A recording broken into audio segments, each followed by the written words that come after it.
안녕하세요 여러분, 김샌드 주식TV의 김샌드입니다.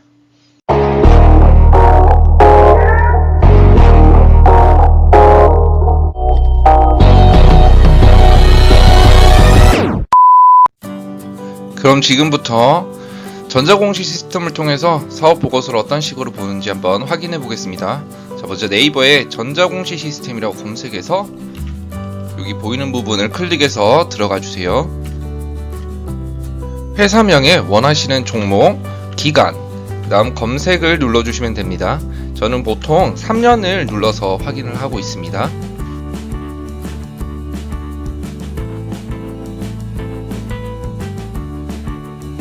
사업보고서를 누르시면 이와 같은 창이 뜨게 되는데요. 사업보고서는 위에서 아래의 순으로 전부 읽어주셔야 되고요.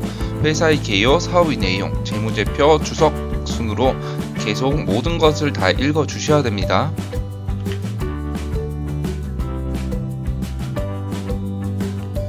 자, 회사의 개요부터 살펴보겠습니다. 종속회사 현황, 네페스 디스플레이, 네페스 아크, 네페스 하임 순으로 자산 총액만 보셔도 이 회사가 어떤 사업에 주력을 하고 있는지 보이시죠? 반도체 관련 제조 및 테스트다 알고 계셔야 됩니다. 밑으로 내리시면 연결 회사의 변동 내용입니다. 신규 연결이죠. 네페스 아크, 반도체 테스트 사업 부분만 물적 분할을 했네요. 이번 네페스가. 다음 네페스 호크마, 자, 인공지능 사업의 글로벌 사업 확대를 위해 설립을 했고요. 네페스 호크마라는 회사를. 네페스 하임은 이제 필리핀의 반도체 첨단 패키지 기술과 생산 기반을 위해서 인수를 한 회사입니다. 자, 이 부분은 생략했고요. 주요 사업 내용 반드시 체크하시고요. 네페스는 반도체 및 전자 관련 부품, 화학 제품을 제조 판매한다. 주권 상장, 코스닥, 코스피인지 확인해야 돼요. 이 기업은 코스닥 상장이고요. 특례 상장은 하지 않았습니다. 이 특례 상장이 그 바이오 기업처럼 4년, 5년 적자 나도 관리 정보 안 들어가냐, 그런 거를 보기 위한 특례 상장 여부를 꼭 확인하셔야 됩니다. 회사의 주된 변동 내용이 밑으로 내리시면 나오는데요. 어떤 공장을 준공했고 어떤 자회사를 매각했고가 다 나오게 되어 있습니다. 최근 걸 보시면 2018년에 네페스 신소재 매각했고요. 아까 말씀드린 것처럼 테스트 사업 부문만 물적 분할해서 네페스 아크 설립했고, 네페스 하임, 필리핀의 반도체 패키지 생산 기지를 설립했습니다. 그 다음 이제 미 데카의 첨단 패키지 기술을 확보했네요. 라이센스를 주고 기술을 가져온 것 같습니다. 사업의 내용입니다. 사업의 내용, 회사의 개요 다음 사업의 내용은 반드시 읽으셔야 됩니다. 본인이 매수하고자 하는 종목이 무슨 일을 하는지 모르면 심각합니다. 자, 이거 상당히 중요해서 위에서 똥똥똥 보시면 첨단 팹 공정을 기반으로 한 이 시스템 반도체, 즉 비메모리 반도체의 패키징을 하는데요. 보시면 여기 팬아웃 패키지 보이시죠? 자, 팬아웃 패키지 줄여서 WOWLP. 팬아웃 패키지를 FOWLP라고 하는구나. 그래야 밑에 나오는 FOWLP가 팬아웃 패키징 이렇게 아시면 됩니다. 그래서 팬아웃 패키지, 드라이버 IC 패키지, 테스트, 다음 전자재료는 스마트폰이 이제 주력으로 하는 사업이다 아시면 됩니다. 영업 기항입니다. 이 회사는 이제 플립칩 범핑 기술을 근간으로 스마트폰, 차량에서 다양한 기능을 이제 구현하는 사업을 하고 있고요. 시스템 반도체 첨단 공정, WLP나 FOWLP 서비스가 주력인 반도체 사업이다. 본사의 첨단 패키징 파운드리 비즈니스는 여기 보시면 핵심 공정이고 국내 공급 업체 중에서는 FOWLP 업체 중에 이 회사가 전무한 상황이라는 거 반드시 확인하셔야 됩니다. 이 회사의 기술 경쟁력 있다 이렇게 확인하시면 되고요. 2차 전지용 부품을 국산화하여 이제 2차 전지 쪽에도 이제 진출하려고 하고요. 이거는 디스플레이 부분이 있기 때문에 반드시 디스플레이 부분은 2차 전지용 사업 이렇게 확인하셔야 됩니다.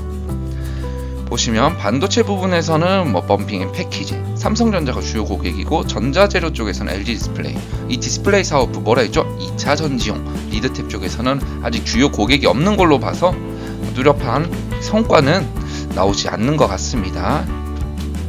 부문별 현황입니다. 반도체 디스플레이 전자재료 순이고요. 전기는 이제 18년, 단기는 19년을 말한 겁니다. 반도체 부분에서는 매출이 꽤 증가했죠. 한 40% 가까이 증가한 것 같네요. 디스플레이 사업 부분이 뭐라 했죠? 2차 전지 쪽이다 말했죠. 아까 전에 배웠죠. 2차 전지 사업 부분에서는 꽤 성장을 했다. 근데 금액이 크진 않네요. 전자재료는 좀 감소했는데 비슷하고요. 자, 그래서 합계적으로 봐도 전기 대비 단기에 큰 매출 성장을 했다. 영업이익을 보면 반도체 사업 부분이 좀 이상하죠. 매출은 2배가 증가하지 않았는데 전기 대비 단기 영업이익이 2배 이상 성장을 했다. 이거는 단기에 영업이익이 크게 나타날 만한 사항이 있었거나 전년도 전기에 매출 대비 영업이익이 크게 증가되지 못하는 어떤 감가상각이 많이 됐거나 이러한 이슈들이 있었다라고 보시면 되고요. 확인하고 싶으면 확인한 게 좋습니다. 그 다음 시장의 특성, 시스템 반도체 분야에서는 삼성전자와 동부하이텍 즉 DB하이텍이 주요한 고객이다. 근데 이 중요한 기업과 어떻게 돼 있네요? 공동 개발 및 장기 공급 계약을 체결했다. 보이시죠? 그 다음 주요 제품에 관한 내용인데요. 반드시 확인하셔야 됩니다. 드라이버 IC 펌핑 컴마 돼 있는 거는 보시는 바와 같이 WLP 패키지가 있는데 길어서 그냥 컴마 찍은 것 같고요. 가장 큰 매출 비중을 차지하고 있고 테스트는 물적 분할은 아크, 그 다음 비율을 차지하고 있고 화학 제조, 2차 전지용 리드탭, 2차 전지 쪽은 사실 비율이 상당히 적습니다. 그래서 이 분기 보고서나 그 다음 사업 보고서를 추적해가면서 이 회사가 2차 전지 쪽 시장을 이제 크게 하려고 진짜 마음을 먹으면 이 비율이 증가하겠죠. 확인하셔야 되고, 주요 제품이 가격 변동을 쉽게 보시는 분들이 있는데 이게 상당히 중요해요. 갈수록 어떻습니까? 작년 대비해서 올해 가격 변동이 있었죠. 높아졌다. 쉽게 이 말은 뭐죠? 주요 제품의 가격이 높아졌다는 것은 같은 생산만 해도 매출이 증가할 거라는 걸 알 수 있습니다. 그렇기 때문에 확인하셔야 돼요. 밑에 내리시면 생산 능력 및 설비에 관해서 나오는 내용인데요. 상당히 중요합니다. 어떻게 보이신가요? 전기인 2018년 대비해서 단기에 생산 능력이 줄어들었다. 공장 팔고 청산하려고 하는 거 아닌가 이 회사? 그런 게 아닙니다. 그래서 한번 보겠습니다. 2019년 1분기, 2020년 1분기, 올해 1분기죠. 어떤가요? 생산 능력이 증가했죠. 이거는 이제 공장이 사실 생산 능력이 100개 되는데 실질적으로 생산한 건 90개다 그러면 한 5개 정도 정리해서 다른 사업에 넣을 수도 있고 아니면 해외로 공장을 이전하면서 일정 부분을 이제 철거하고 내년으로 이게 해외로 옮기면서 이게 일시적으로 줄어들 수 있습니다. 보시면 이렇게 나오죠. 여기서 디스플레이 부분 2019년에 코팅이랑 터치 패널 부분이 2020년 1분기 없어졌습니다. 사업을 접었구나 생각하시면 됩니다. 그리고 리드탭 쪽으로 하려는가? 2차 전지 쪽으로 하려는가? 디스플레이 사업 부분을 아예 이렇게 보시면 될 것 같고요. 생산 실적 및 가동률입니다. 보시면 가동률 어떤가요? 92%, 90% 넘으면 거의 풀가동이라고 보시면 됩니다. 디스플레이 쪽도 풀가동이구나. 근데 이게 디스플레이 사업 부분을 2차 전지 쪽으로 하려면 이 생산 능력 자체가 증가하는지 계속 보셔야 됩니다. 이 생산 능력이 증가 안 되면 가동률 95%인데 힘들죠? 매출이 성장이 힘들다. 꼭 분기 보고서를 추적해 보셔야 될 내용입니다. 사업 부문이랑 종속 회사별로 매출 실적이 나오는데요. 보시면 네페스 수출 쪽에서는 증가를 했죠.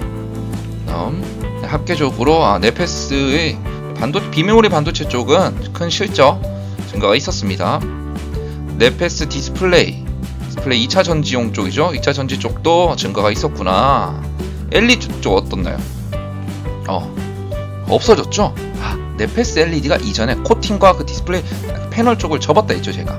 그게 네페스 LED구나. 이렇게 아실 수 있죠? 접었다. 이 밑에 내용에 주석이 있는데요. 요건 제가 따왔습니다. 페이지를 좀 조정하기 위해. 어떻게 돼 있나요? 중단 영업 손익으로 분류된 매출액 6억 4,800만 원이 여기 포함되어 있다. 보시면 이거죠. 네페스 LED를 접었구나. 이렇게 아시면 됩니다. 중단했구나. 이제 일 안 한다. 코팅이랑 이제 터치 패널 쪽은 안 한다. 보시면 됩니다. 요거는 판매 경로인데요. 소니, 삼성전자 한 거 보니까 이 비메모리 반도체 쪽, 이 반도체 쪽에서는 소니랑 또 거래를 하구나. 이렇게 이렇게 하시면 되고, 거의 삼성전자 쏘니까 55.5면 절반 이상을 차지하네요. 그래서 80% 90%까지 안 간 게 좀 다행인 것 같습니다. 밑으로 내리시면 수주 상황이 있는데요. 수주일자 납기 2020년 1분기까지 수주 잔고는 130억 남아있고요. 요게 이 수주 잔고가 이게 매출이랑은 다릅니다. 이게 현재 수주 잔고지 요 부분에서 실시간으로 이게 팔기도 하기 때문에 이게 매출액이구나 라고 생각하시면 안됩니다. 전혀 차이 납니다. 그래도 수주 상황을 보고 매출이 증가하거나 뭐 어떻구나 라는 어느 정도 예상은 할 수 있겠죠. 이거는 그 다음 분기 보고서를 보면서 추적을 해나간 겁니다. 2019년도를 봤으면 2018년도와 비교해 보겠습니다. 친절하게 제가 가져왔습니다. 작년에 1분기 수주 잔고에 대비해서 어떤가요? 늘었죠? 는 걸 보면 매출이 올해 좀 증가될 수 있겠구나 라는 한번 생각을 가져보는 겁니다. 그 다음을 이해하기 위해 매입 채무와 매출 채권에 대해서 간단히 말씀드릴게요. 네페스라는 회사가 있습니다. 이 회사는 어떤 걸 만들기 위해서 A와 회사한테 원재료를 사옵니다. 원재료를 사면 돈을 줘야 되겠죠. 근데 살 때마다 돈을 주진 않습니다. 회사 간의 거래에서는. 그렇기 때문에 일정 금액이나 기간마다 돈을 이렇게 지불하거든요. 그렇기 때문에 원재료는 받았는데 아직 돈은 주지 않았어. 이걸 외상값이죠. 네페스가 A 회사한테 줘야 될 외상값. 그거를 매입 채무라고 합니다. 그렇기 때문에 매입 채무는 부채로 잡는 겁니다. 네페스는 이렇게 원재료를 사서 제품을 만들어서 C회사한테 팔았습니다. 납품을 했는데 그러면 당연히 C회사로부터 돈을 받아야 되는데 똑같습니다. 물건을 줄 때마다 받는 게 아니라 일정 기간이나 일정 금액이 되면 돈을 받습니다. 이 받을 돈을 매출 채권이라고 합니다. 이 매출 채권은 매출로 인정을 합니다. 쉽게 말해서 매입 채무는 뭐다? 부채다. 내가 줘야 될 외상값. 매출 채권은 내가 받아야 될 외상값. 물건은 줬는데 아직 받지 못한 받아야 될 외상값이기 때문에 이거는 매출로 잡는다. 매입 채무가 증가하면 내가 원재료를 많이 사왔다는 뜻. 매출 채권이 증가하면 제품을 많이 팔았지만 아직 받지 못한 돈이 커졌다는 뜻. 이게 어떠한 연관성이 있는지 계속 알아보겠습니다. 수주 잔고 밑으로 내리시면 부채 현황이 나오는데요. 밑에가 정기, 위에가 단기입니다. 정기 2018년도 말 매입 채무보다 2019년도 말이 증가했죠. 원재료를 많이 사왔다는 뜻입니다. 이거는 어떻게 보면 좋은 현상입니다. 팔 게 많으니까 많이 사오겠죠. 그러면 항상 다음 분기에 진짜 매출이 증가하는지를 봐야 됩니다. 매입 채무 안 줄 돈만 계속 쌓이면 안 되니까 매출이 증가하는지도 반드시 같이 확인해 주셔야 되고요. 차입금도 정기 대비해서 단기 늘었습니다. 차입금은 빌린 돈입니다. 은행에 빌린 돈 이런 걸 차입금이라 하는데 차입금이 증가했습니다.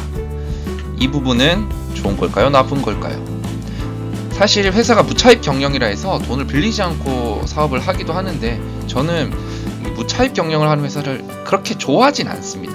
왜냐하면 회사는 사업을 확장해 가기 위해서 돈을 빌리고 또는 수주가 너무 많이 늘어나니까 이 일이 너무 잘 되니까 은행에 돈을 빌리거나 전환사채를 발행하거나 이런 부분들 돈을 자금을 조달해서 설비나 생산 캐파를 늘려야 됩니다. 그래야 사업이 확장하니까. 이 차입금이 증가하고 매입 채무 원재료 많이 사왔다 이 뜻은 다음 분기 보고서나 실적을 보면서 증가한다면 정말 좋은 현상이기 때문에 지금 현재 1분기 보고서를 보니까 증가했죠. 매출이 지금까지는 좋은 시그널이구나. 생산 캐파를 늘리고 있구나.